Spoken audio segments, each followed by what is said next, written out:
Hey, what's up? Now that you know what your skill tree wants to look like, maybe, and you know what weapon you want to use, maybe, it's time to choose how you're actually going to play the game, as dumb as that sounds. Now, for hunter weapons, every weapon action is the same. It's basically a guard.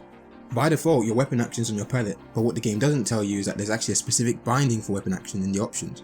This means you can free up a palette space by making a dedicated guard button, so to speak. I made weapon action R3, which used to be switch view, and then I made switch view share or select, which used to be quick menu. And who the fuck needs quick menu during combat? So that can just be relegated to not having a keybind, and you can just open it up manually. For anyone who's a dull nerd virgin who probably wears glasses, in other words a keyboard player, you can do whatever you want because you've got 8 million bindings on your hand anyway. Just make sure that because it's a reaction button, keep it somewhere easy to access. Keep in mind that there are 2 binding tabs. The game actually has a separate binding tab for when you're in over the shoulder view.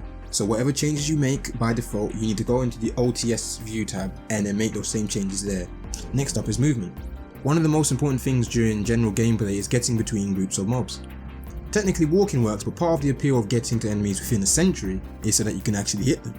Sword is pretty easy as long as you have gear or focus. Guilty Break is one of the better movement options in the game.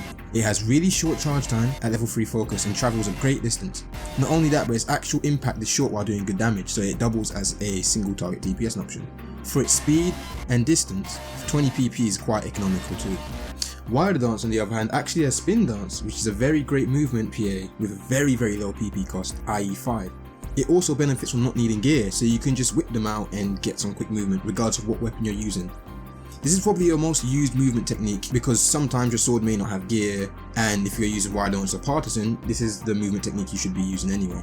But hang on, if you need to be swapping to Wire Dance every few seconds, then what's the best way to swap weapons? To be honest, you can just get really efficient at using the scroll wheel, you know, just zip zap zippity bop beep bop boop bop boop dee da da bop boop. But whether you're on controller or keyboard and you're playing on PC, the best way is just keep your keyboard nearby and use the number based bindings for those. Those number based bindings will instantly switch to a weapon based on what palette slot it is.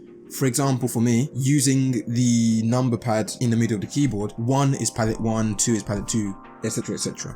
So I don't even need to use the scroll wheel. Next video is about Blaze Parry, Ignite Parry. See you later, bye.